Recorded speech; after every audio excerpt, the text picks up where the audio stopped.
So our first speaker is Mrs. T from Croatian University, and her subject is Corporate Governance, Social Responsibility and Corporate Reputation, an empirical analysis of the situation in the Republic of Croatia. So Mrs. T, the floor is yours.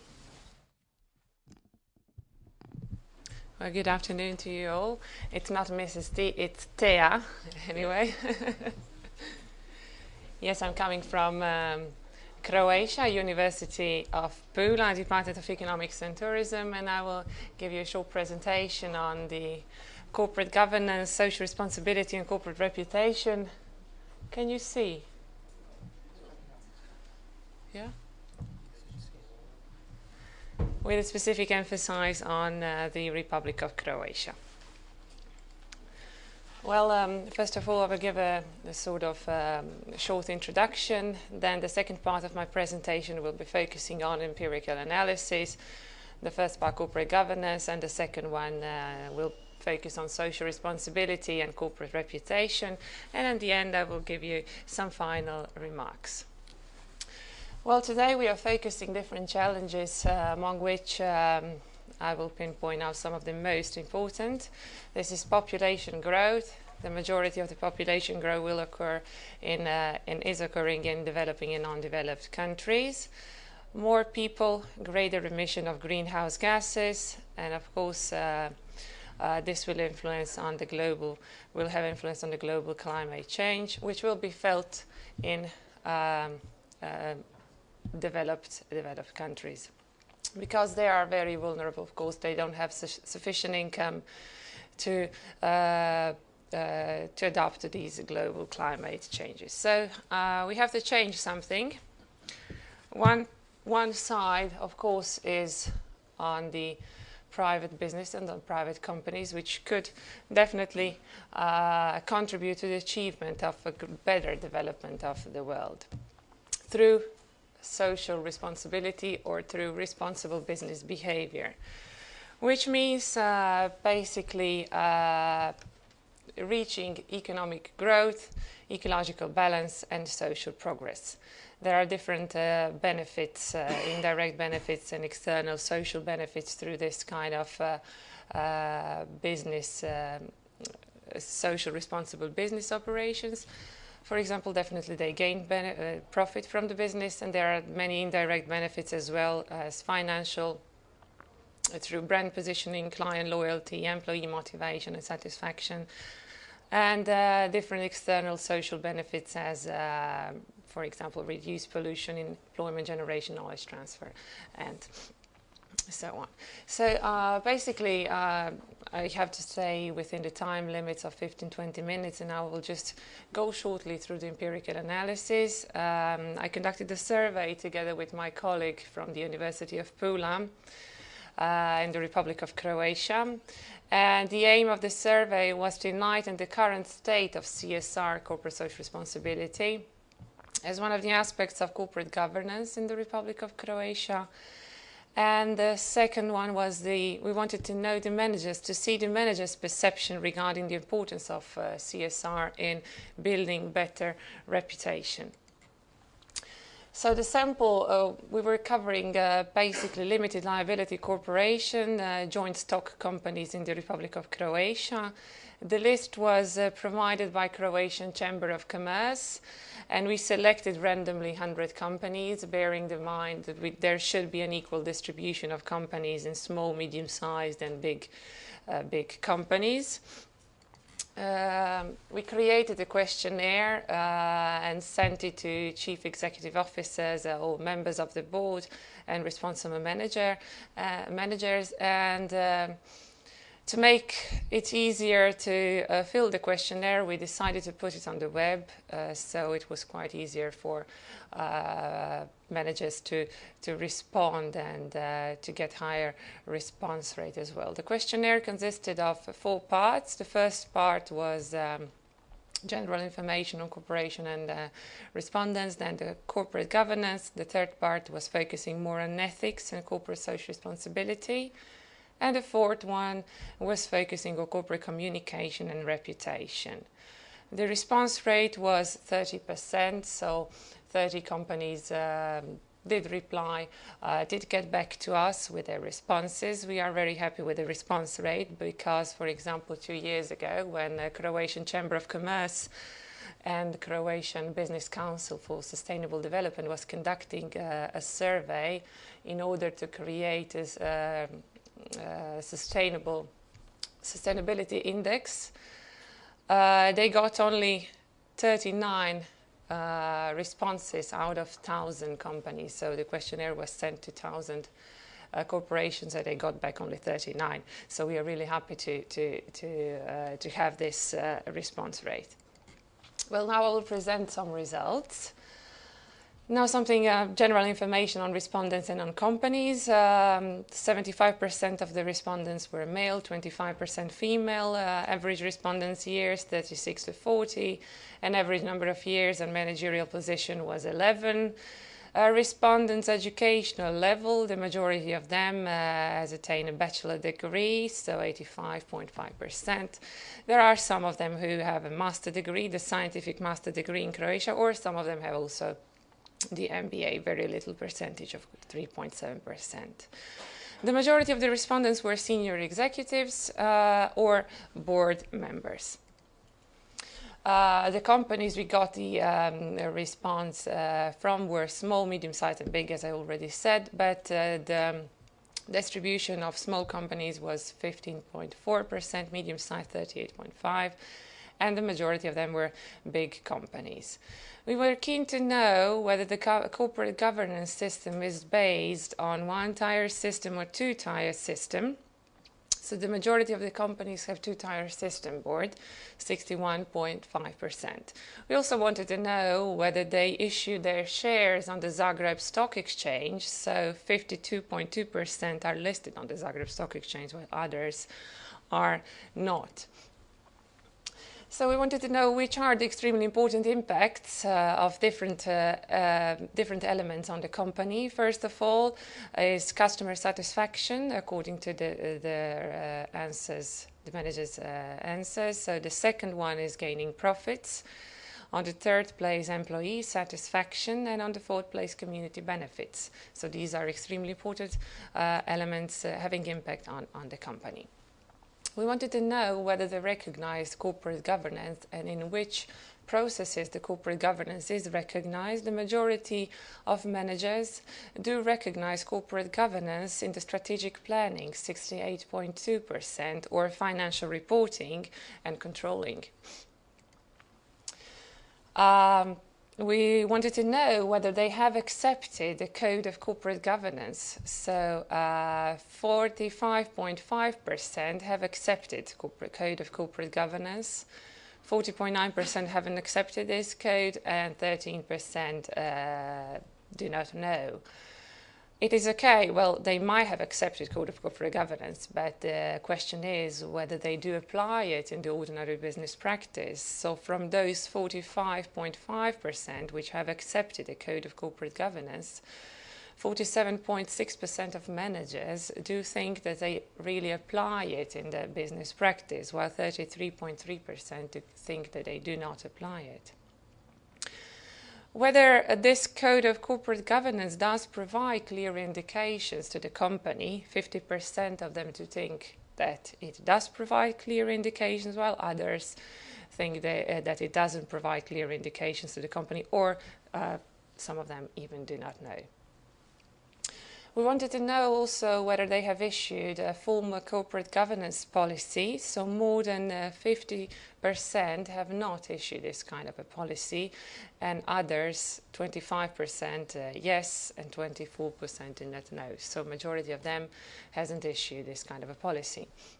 Well, normally the formal corporate governance policy covers different aspects. So we wanted to know what aspects are covered by the formal corporate governance policy issued in those 24% of the companies. For example, the majority of the respondents have the statement of compliance of the formal policy with current legislation. Then remuneration framework and performance evaluation of the members of the board of directors or supervisory board, CEO and senior executive, 16.7%, as well as independency statement of board of directors or supervisory board, Then different other elements, as for example attendance of board of directors, supervisory board disclosed in 25%, biography, CVs in 16 and 17%.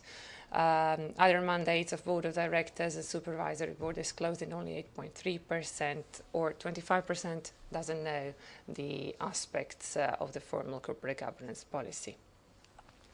When talking about corporate governance, we often ask corporations about male and female distribution, or we wanted to know how many women are in supervisory board or in board of directors. 45% of the companies have at least 2 women in the supervisory board, while 15% of the companies have 2 women in the board of directors. The average number of women employed in these companies is 38%. So how do they translate? What do they consider under stakeholders' participation? What does it mean to the company? What does it mean to the managers that manage the processes in the companies?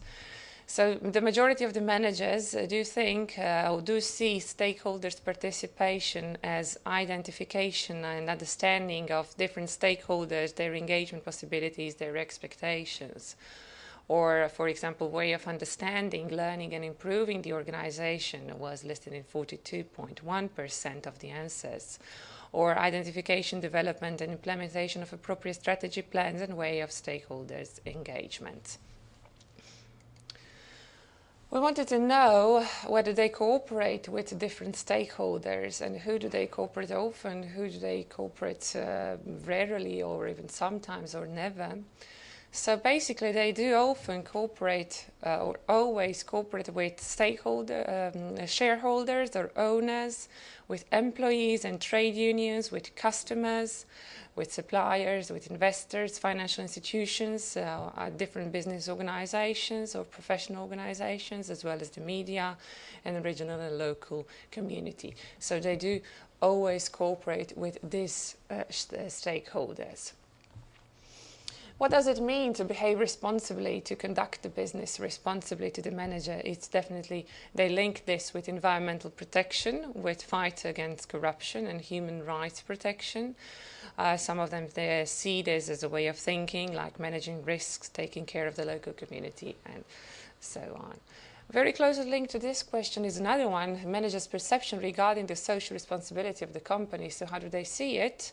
They see it as a strategic commitment. This is always linked with the corporate governance. They recognize corporate governance and strategic processes. So 70.6% see it as strategic commitment, 58.8% as ethical responsibility, and 41% as legal requirement. Well, what's the level of engagement in different CSR activities? 64% of the companies, so the majority of the companies, are moderately engaged in CSR. 18% of the companies are not actively engaged, but interested in. And 12% of the companies is very actively engaged in different CSR activities. Which are the motives for this kind of engagement? First motive, the majority of the respondents responded that enforcing reputation is a very important motive for engaging in CSR activities. 57% of them do consider environmental protection as well as important, as, for example, customer requirement. Then attraction of best employees, market enlargement, or market trends are also very important motives for engagement in these activities. What are the benefits of this kind of activities? We wanted to know what do they think are the most important benefits of CSR engagement. First is long-term sustainability of the company. Second motive is reducing the operating costs through, for example, energy efficiency or different efficient and environmental management systems and so on. Then enforcing the reputation is on the third place, as well as the establishment of the close relationship with potential customers. So with customers, also customers are very important to the corporations, as we have already seen in the previous slides.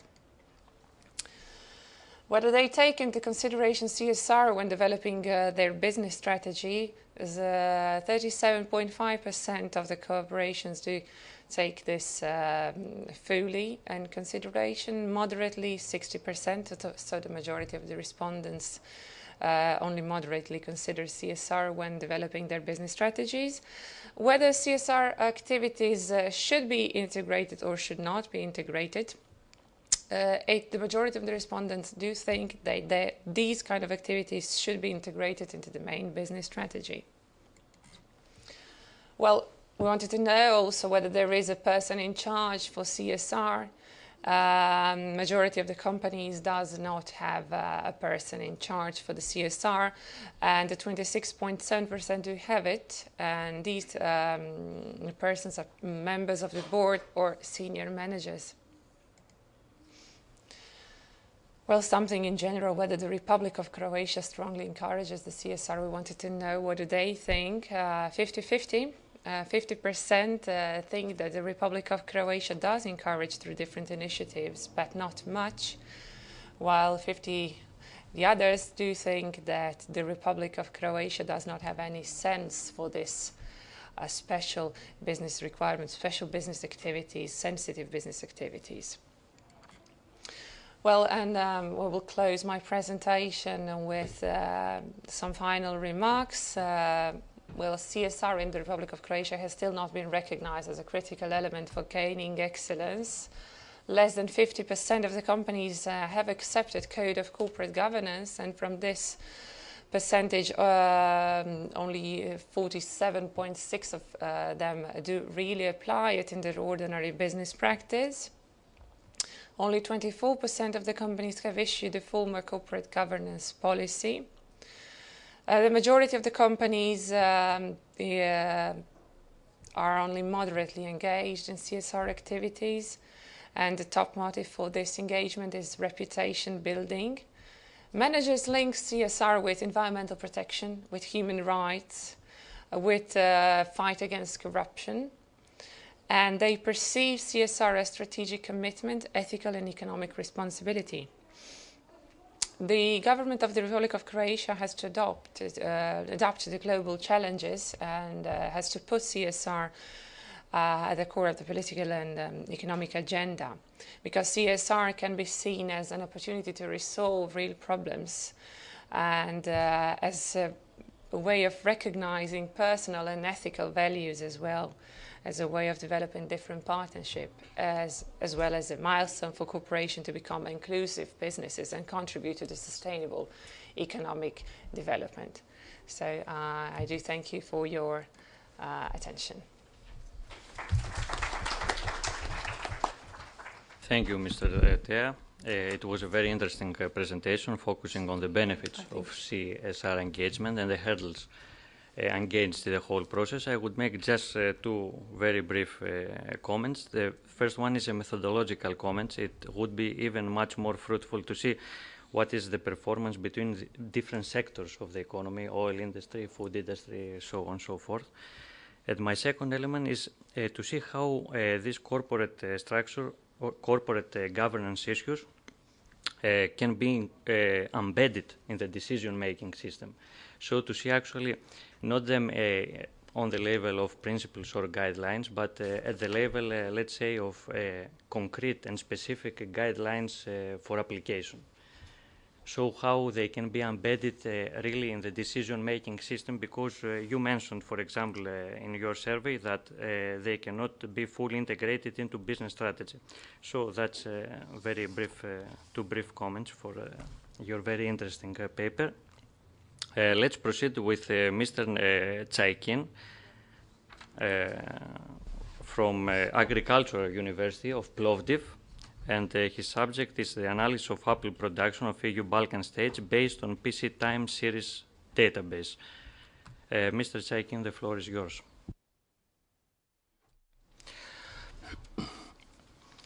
Ladies and gentlemen, I would like to present to you the analysis of the apple production in EU Balkan countries based on PC time series database. International and governmental institutions store the statistical data in large-scale databases in the web environment in different fields of economy, demography, agriculture, and so on. These databases are accessible in web environment and provide only data view and some tools for extraction of data by queries. The economist and statistician usually analyze extracted data by well-known statistical software such as Access and SPSS and Statistica. In this way, the statistical data processing is only partly automated. The aim of this paper is to present to the building of PC time series database on crop production of EU Balkan countries, Greece, Romania and Bulgaria, and analysis of apple production using this database. A data cube was being extracted from file crop databases in 4 dimensions. This data concern the country, indicator, such an element, and crop by years. On this foundation, a relation database has been created, which contains several specific objects and relationships. There are 2 cascade situated linking tables. This is the cascade. This is the 2 linking tables. This is the cascade. First linking tables combine these 2 tables, and the crops with these linking tables combines in the second cascade linking tables. The data of the series by years are stored in the last table, time series data, and they are indexed by keys formed by the linking tables. The tables of ICC classification contains here and describe the codes of the group of crops and the identification codes of the crops itself. The forming of the 3 objects in separate attribute tables allow new countries, elements and crops to be added to the tables without restructuring them. This makes the system flexible and open. The ICC classification contains the codes of crops under FAO classification and allows to be make analysis by group of crops. The solution with linking tables provides a viewing of certain time series through the interface of Access or other GBMS. This is the view of the certain time series. The database contains about 82 crops for 3 countries for the period of 1961 to 2008. Secondary data such as average yield also computed from the available primary data for production and area. The developed PC database and software are used from statistical and economic analysis of apple production in Greece, Romania and Bulgaria. In the analysis, used the primary data on area, secondary computable data such as average yield, and external data on import and export. The developed software assembles the computing of descriptive quantitative statistic such as mean, standard deviation, coefficient of variation, and moving average as a trend modeling methods. The advantage of this solution consists automated statistical processing of time series data concerning different countries, crops, and periods.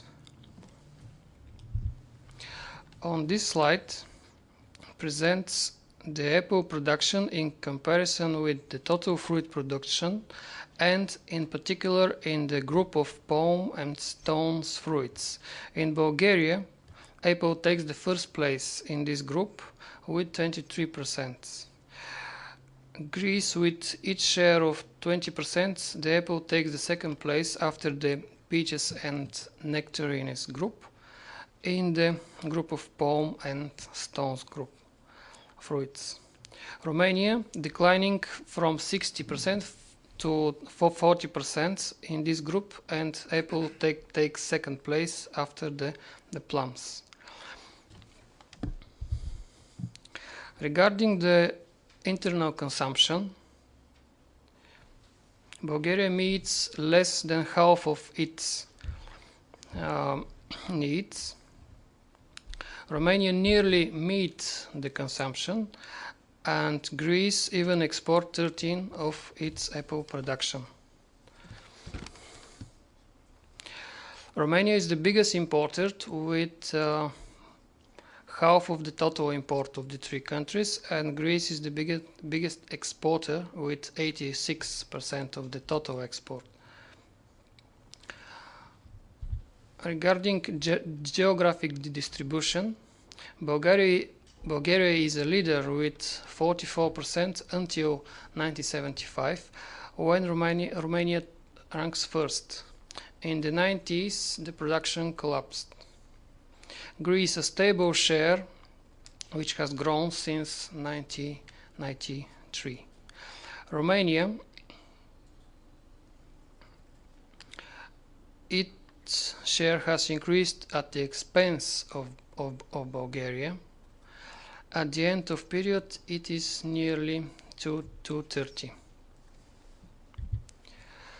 This is an application of 5 years centered moving average method, which works well to the time series of long periods that fluctuate and show the trends more clearly. Bulgaria reached his maximum in 1981. It has been collapsed in the post-socialist transition. Greece a gradual growth until 1997. After that, it has been a decreasive decline. Romania a strong increase until 1986, followed by strong fluctuation. Harvested area for the period of 1961 to 2008. Here we can see the reason of the one of most important conclusion of the analysis. Area have decreased in all the countries, especially in Bulgaria, about 3 times. Romania has got nearly 2/3 of the areas for the period from 1985 to the 2008. In Greece, areas have remained relatively stable.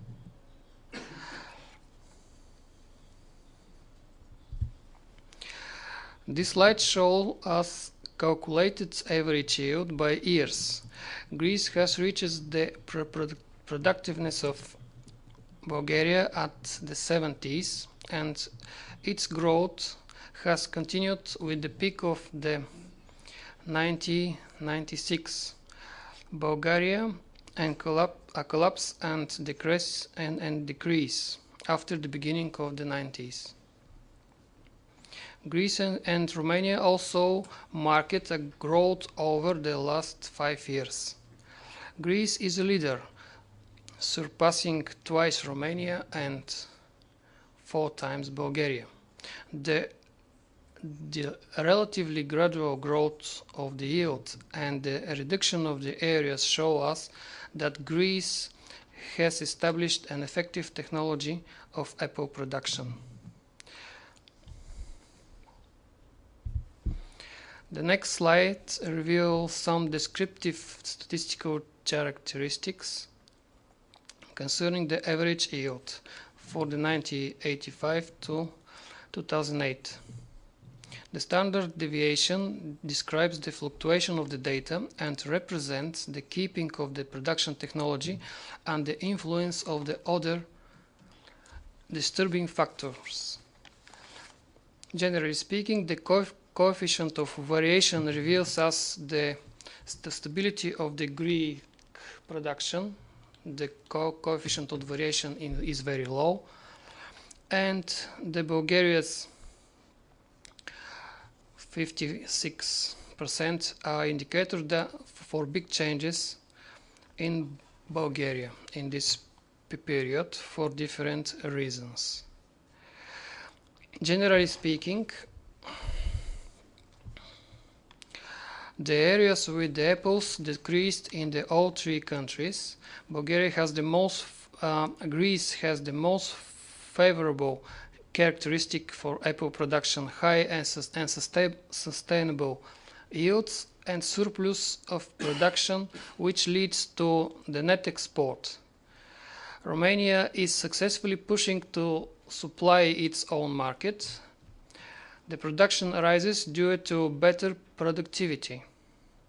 The Bulgarian production of apple is in deep and constant crisis, which started with the beginning of the post-socialist period. Currently, Bulgaria imports more than half of its demand for apples.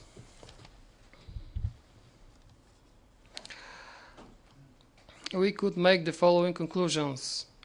The financing of agriculture projects is an important measure for all 3 EU Balkan countries.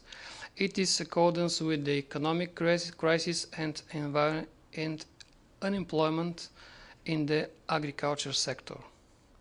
This paper shows the coherency between data and information processing, statistical analysis as well as investment policy and entrepreneurship in dynamic of crop production.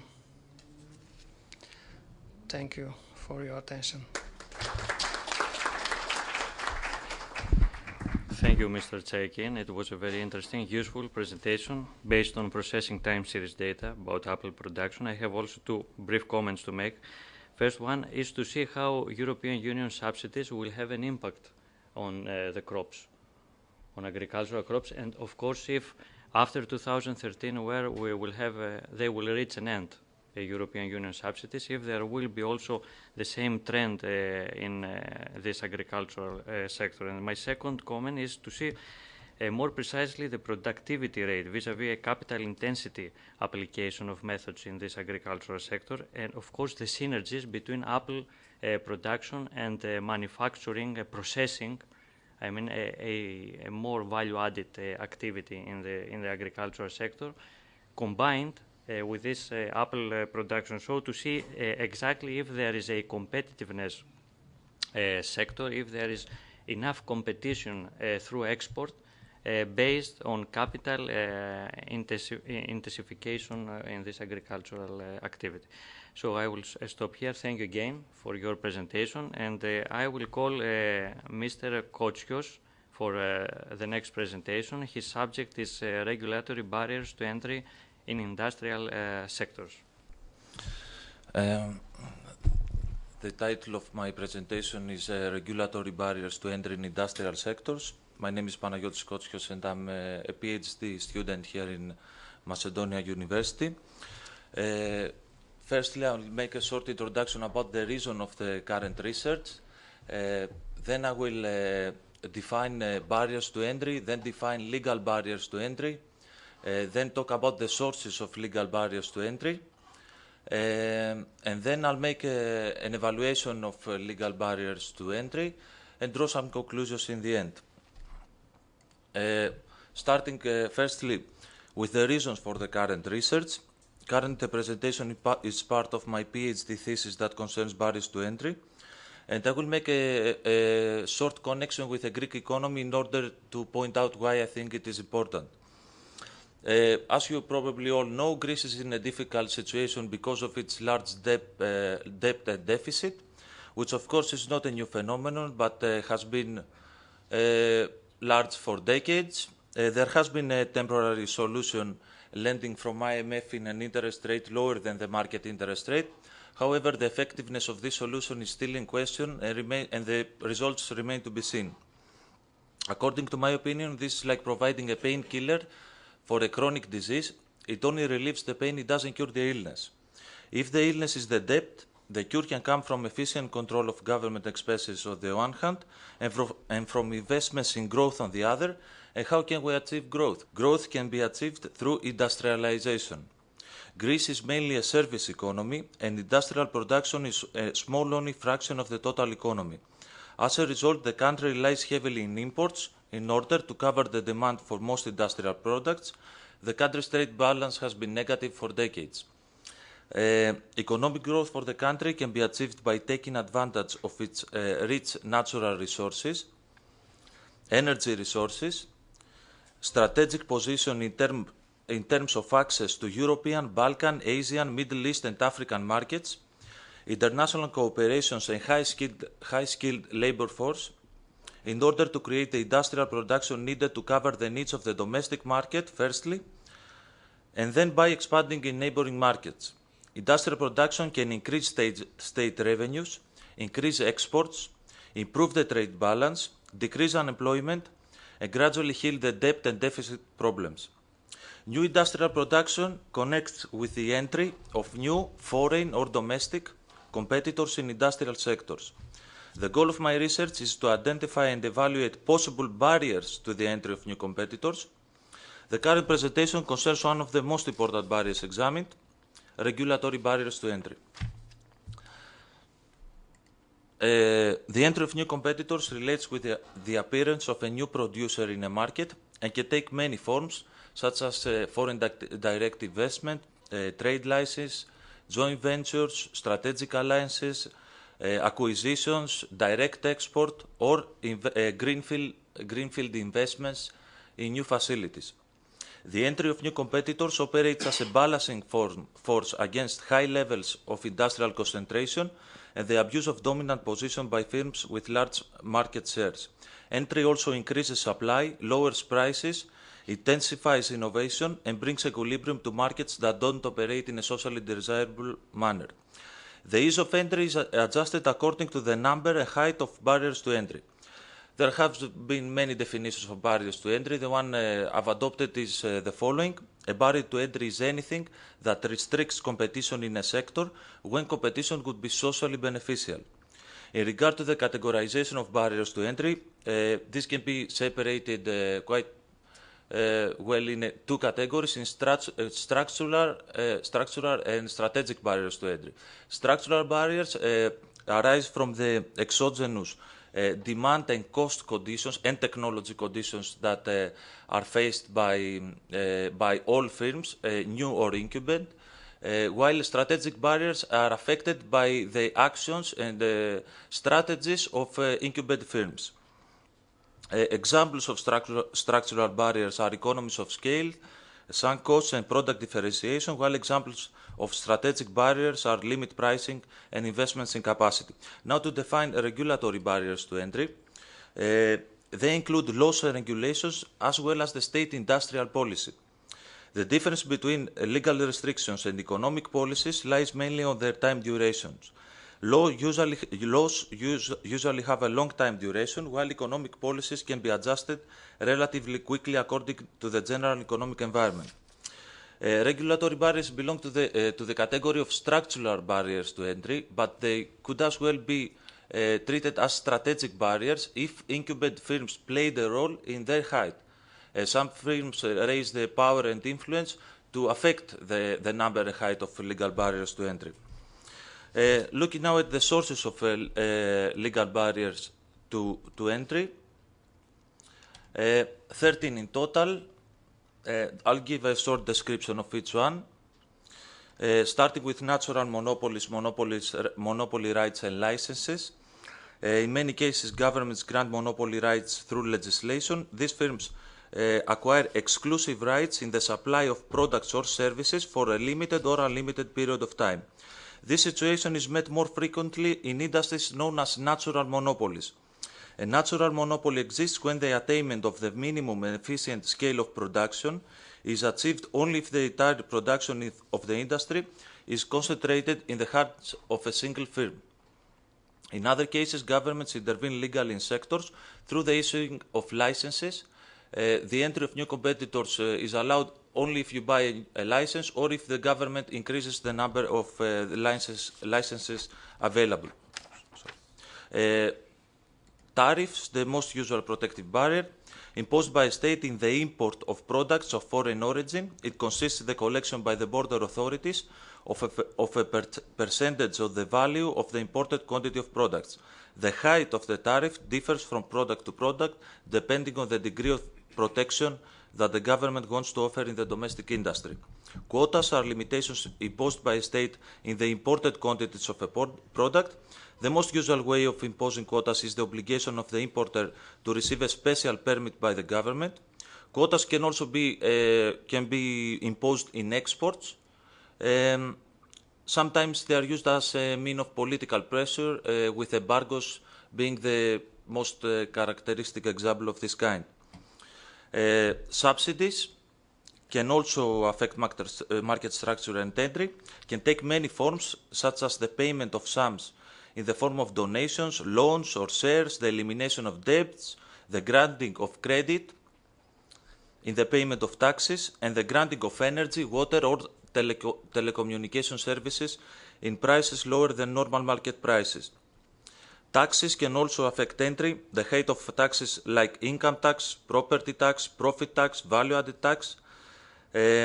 Taxation can also determine the structure of a sector, since the differences in tax rates can affect concentration levels. A low tax rate in high profits, for example, can lead in merger waves for small firms.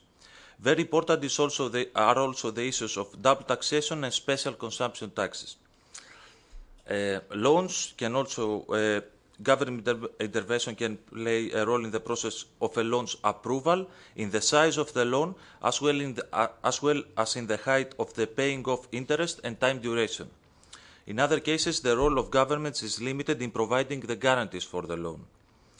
Government procurement agreements, taking under consideration the fact that the government is usually the largest domestic producer, can provide certain firms the financial resources they need in order to achieve economies of scale in production and survive for a long period of time.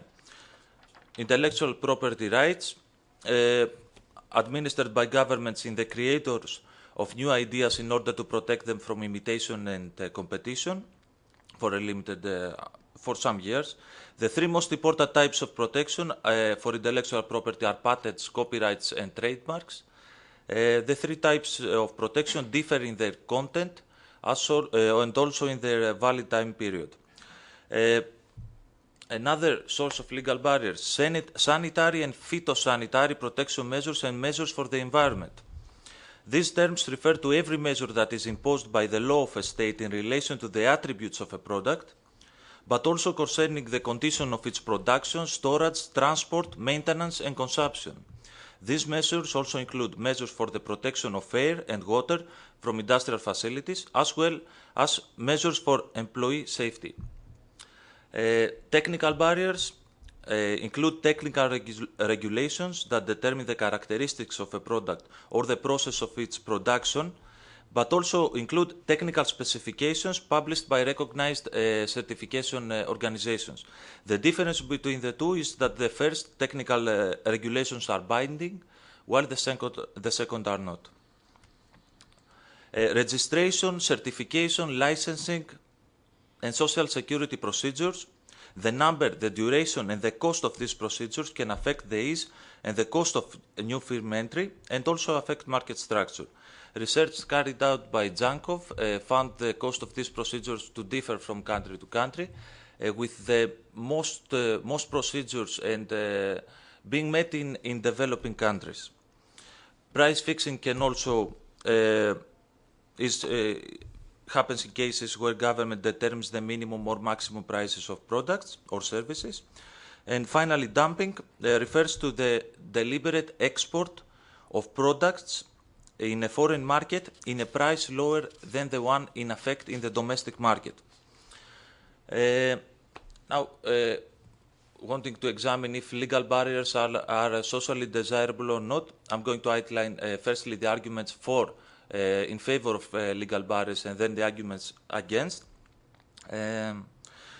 Just to notice that when I say arguments for legal barriers, I don't mean arguments that try to convince that legal barriers are not barriers to entry, but that they are barriers to entry but exist because they are socially beneficial. Arguments in favor. One of the main arguments for the existence of legal barriers springs from the need for the protection of natural monopolies. A legal protection in cases of natural monopolies is necessary because an increase in competition in these industries would lead in a reduction in the monopolistic firm's market share, and this in turn would undermine its ability to exploit all available economies of scale. Consequently, the restriction in the number of producers comes from the need to minimize production costs. Through monopoly in these cases, society avoids unnecessary investments in capacity reproduction and the waste of economic resources that these investments involve.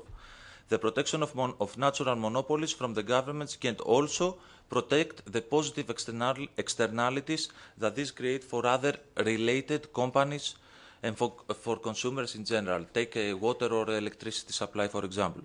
Some other arguments in favor of the protection of natural monopolies through regulatory barriers emanate from the view that the government in these cases functions as a guarantor of the quality and quantity of the products and services produced.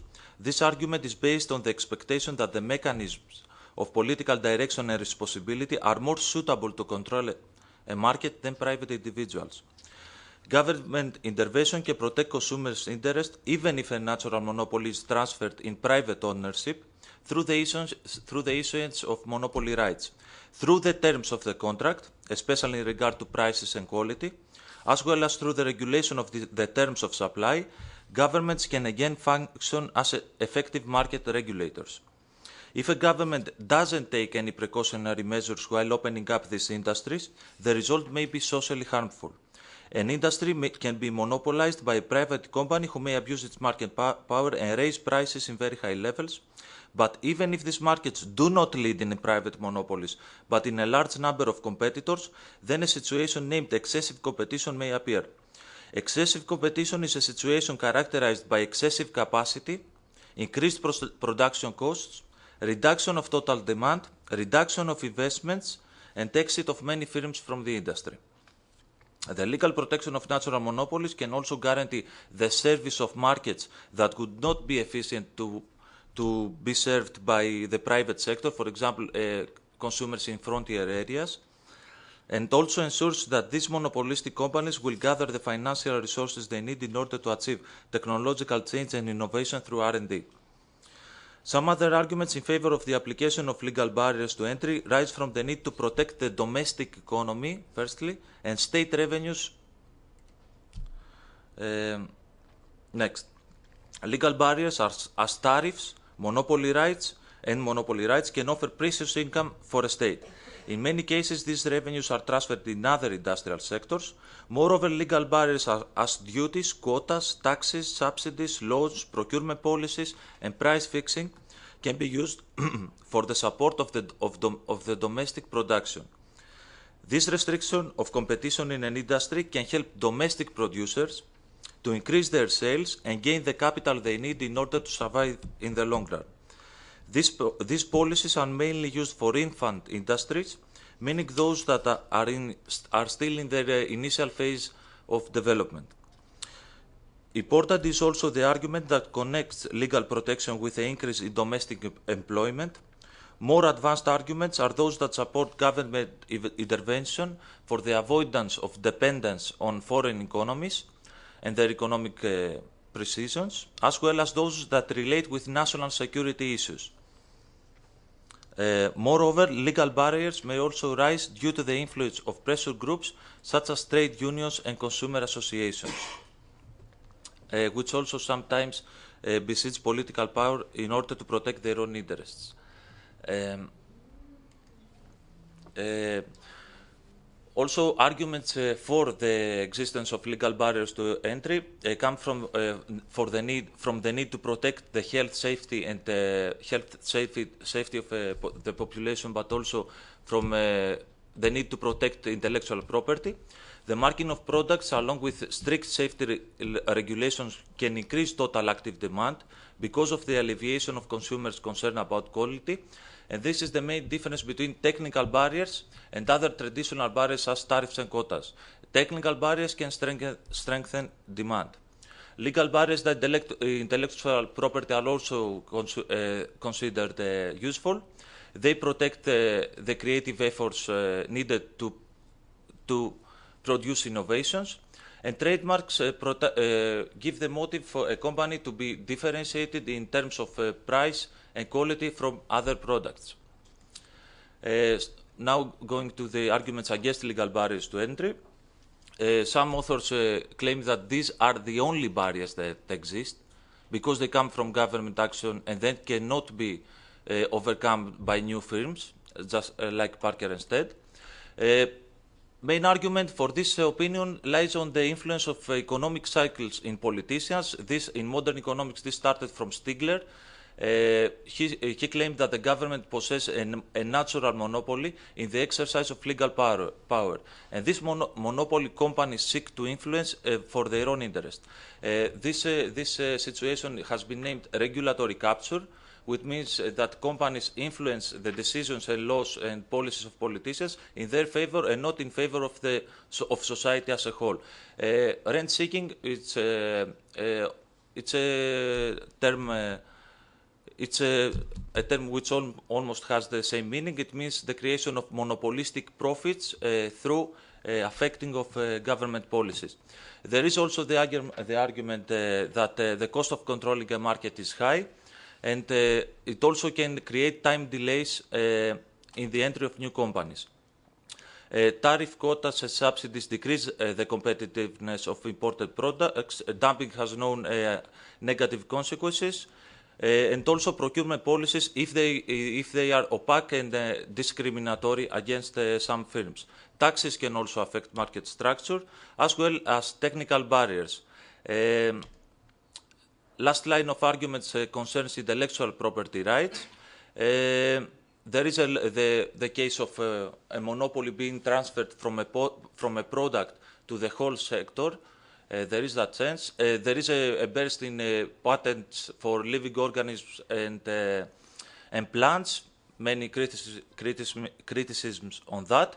There have been some other proposals promoting R&D and innovation through government awards, and there has been research that claims that intellectual property rights are not necessary, and that innovation and technological change would happen even without them.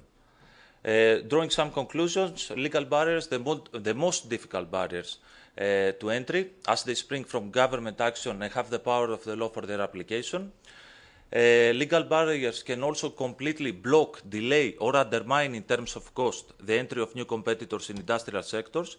The presence of legal barriers and the restriction of competition that they create are socially effective only if they take place in order to protect domestic industrial production and state revenues. In cases where politicians erect these barriers in order to serve private companies or their own personal interests, these barriers have socially undesirable economic effects.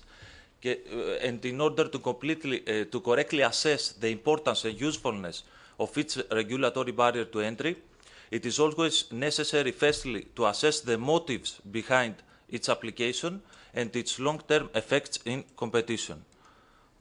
Sorry for taking too much of your time. Thank you.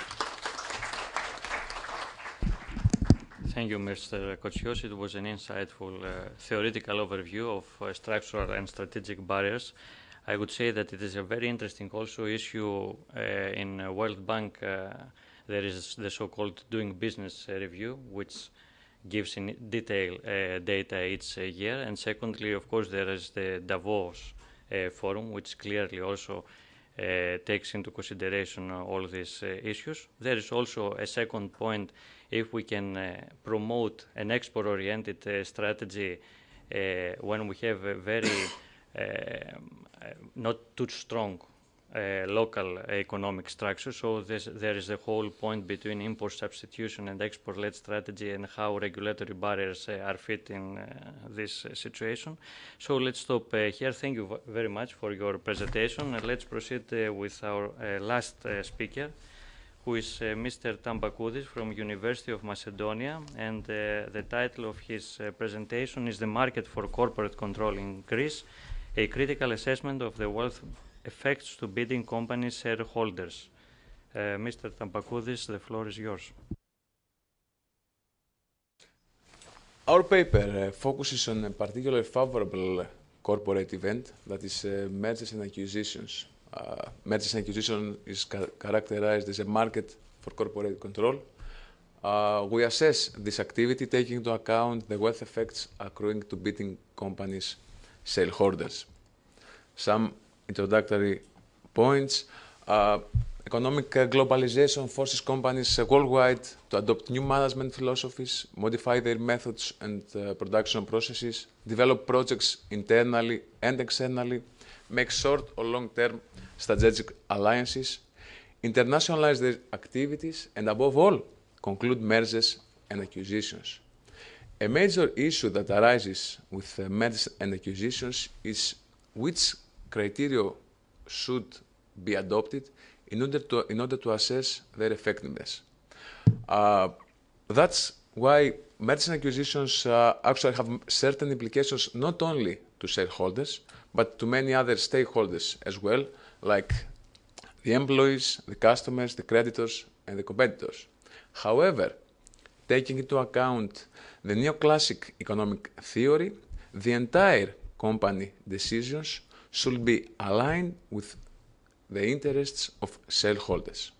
So, in that frame, we assess mergers and acquisitions considering the level of the wealth effects that accrue to the shareholders of the companies, to the dealing companies, the bidder companies and the target companies. The bidder companies are the companies that buy another company, and the target company is the company that is actually bought.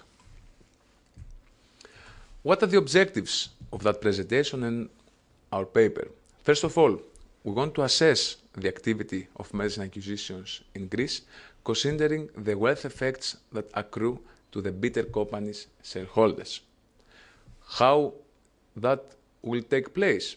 We perform an event study based on the theoretical background is the efficient market hypothesis that states that share prices fully adjust all the available information.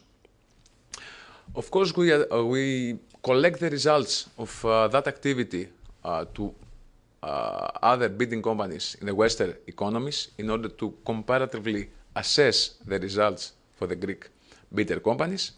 And finally, we present some theoretical background in order to justify the entire empirical results. What are the results of the consequences, the economic implications of the activity of mergers and acquisitions, first of all, in US? The studies actually cover the second half of the last century, more than 50 years of business activity. The results are around zero. They vary from -3% to 2%. However, the majority of them is not statistically significant and close to zero. Moreover, the percentages of bidder companies with positive results is around 50%. One interesting point is the diachronic development of the empirical results of the returns that show that during the first merger wave that took place during 50s and 60s, the results were entirely positive.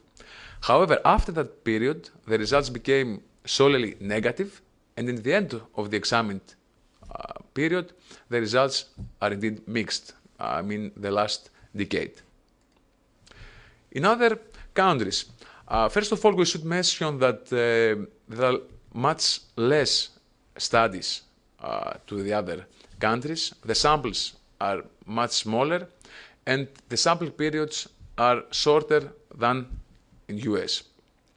The studies focus mainly in the last 2 decades of the last century, and that is the 4th merger wave and the beginning of the last 5th, which its end has not been specified up to now. The results in general are better than US. Mergers and acquisitions generate moderate profits to bidder companies in the other geographic areas, and in particular, the European bidder companies present positive, and what is the interesting point is that the results are statistically significant. They vary from 0.3 to almost 2%. In UK, the results are positive solely in the last decade, the 90s, and if we consider the decade of 80s, the results are again mixed.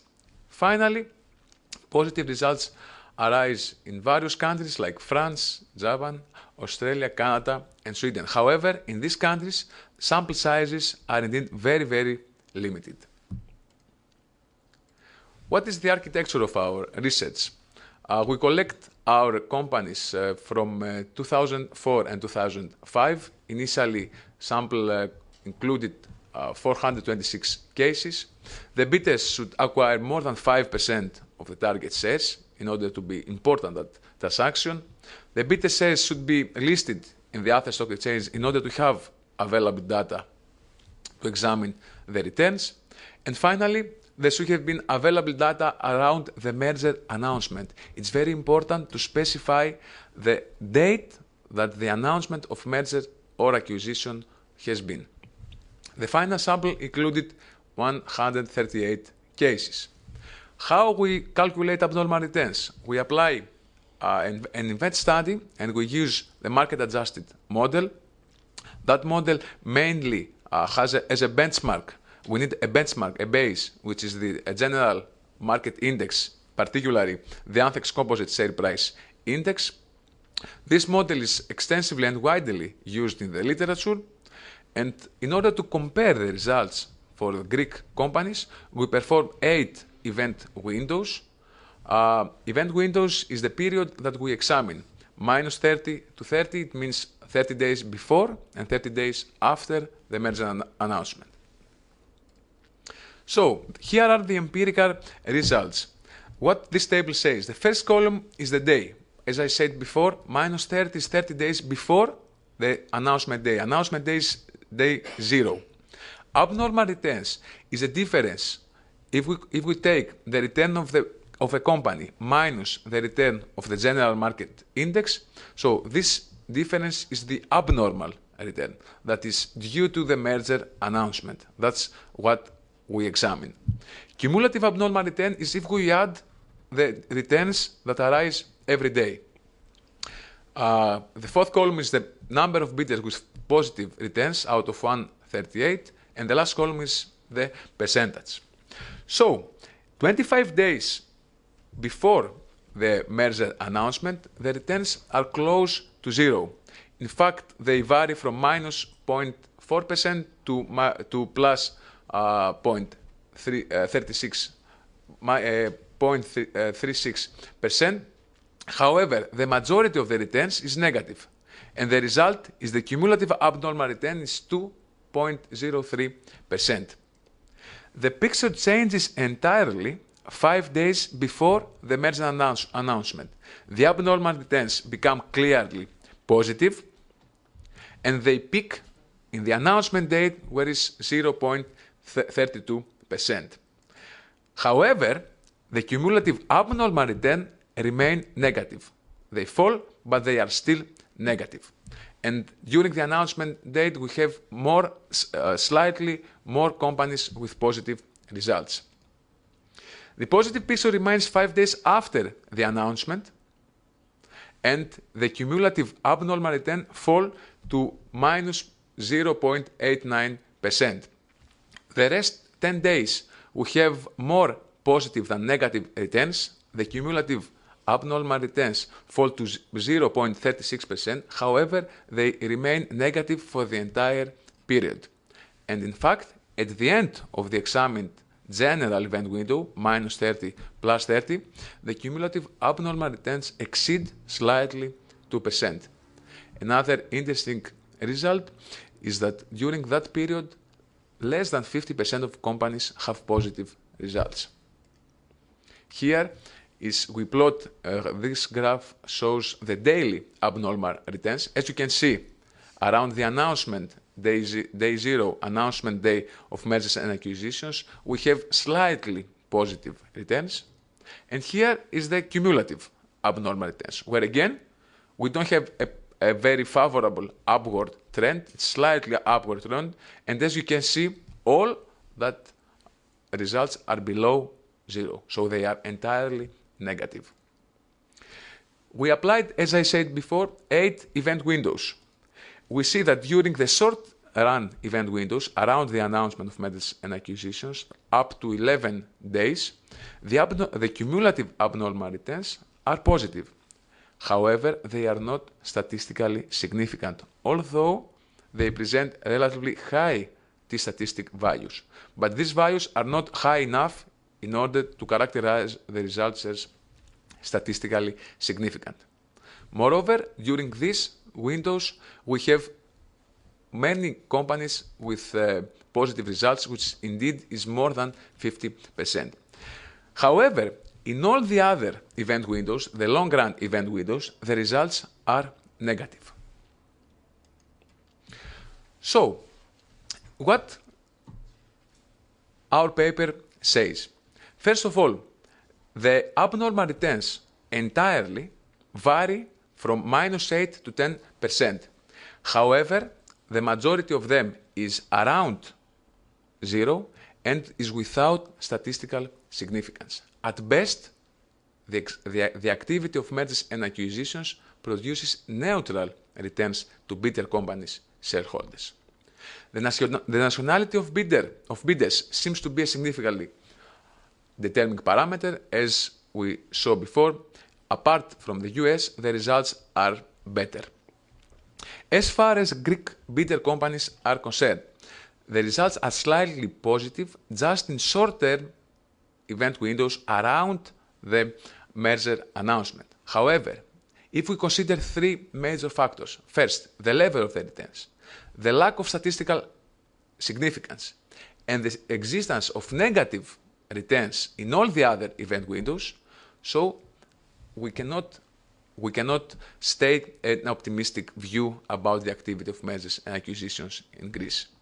The short-run positive returns converge to the majority of the returns of the results in Europe, and so we can argue that we observe a similar market reaction in the European area. So, the conclusions. The overall results are not supportive of the activity of mergers and acquisitions. However, some authors believe that certain parameters may affect the results, like the nationality and the size of target companies, the means of payment if the transaction is paid with cash or equities, the mood of the transaction if we talk for a merger or acquisition or a tender offer or a hostile acquisition, and the incentives of bidder companies. However, the major question that arises is why mergers and acquisitions occur. The results entirely are not optimistic, and diachronically, from the middle of the previous century, the results are not so good. But mergers and acquisitions happen all the years. So, if we want to give a simple answer for that, is that mergers and acquisitions in fact happen due to personal and managerial motives. Moreover, insufficient corporate governance, which is rooted in the principal agent problem, allows managers to act on behalf of their benefits and not to the benefits of their shareholders. Moreover, another hypothesis that arises is the hybris hypothesis, which is a Greek word indeed.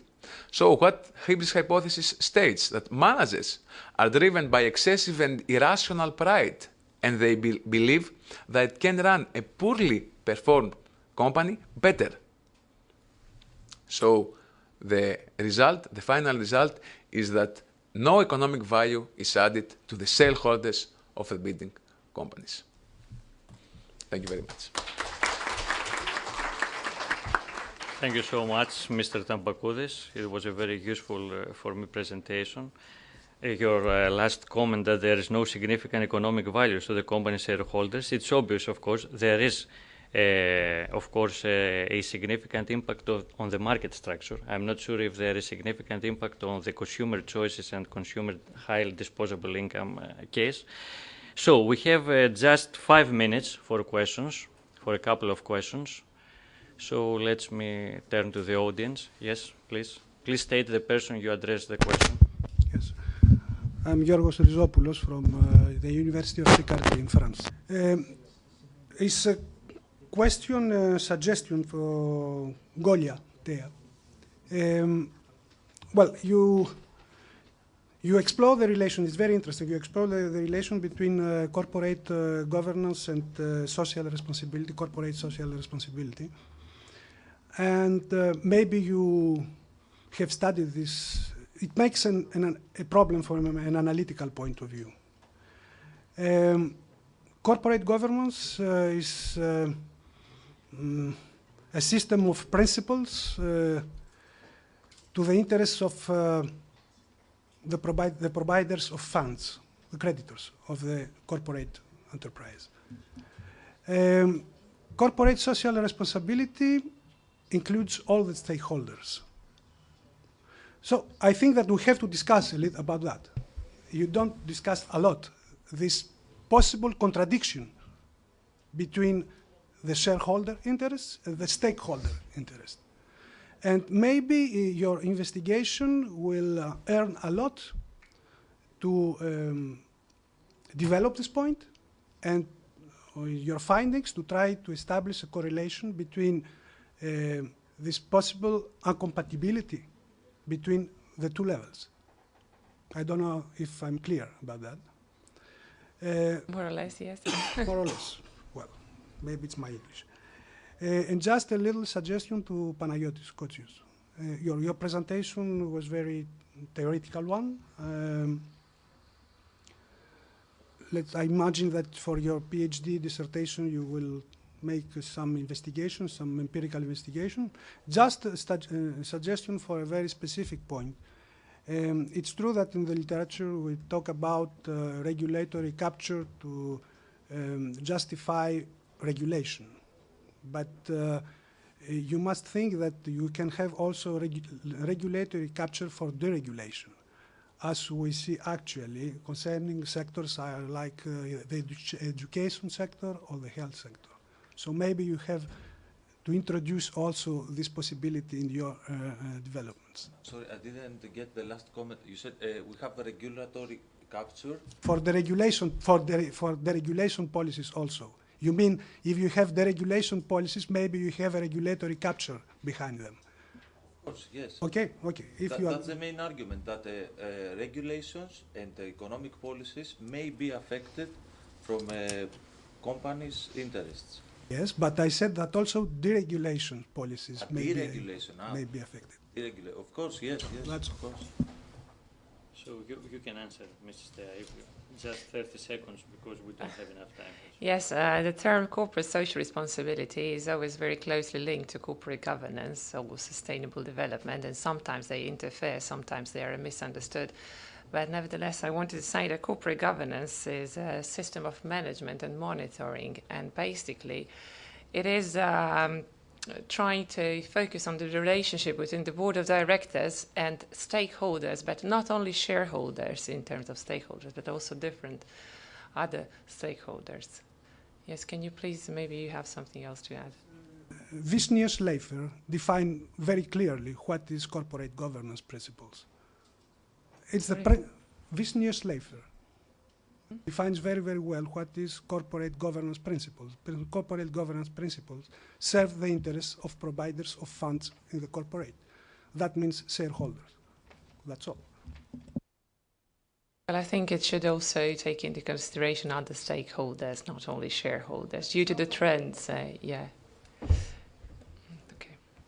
So I'm afraid we have to conclude here. Thank you all for attending this session. There will be enough time for social interaction in the lunch time, so see you there. Thanks.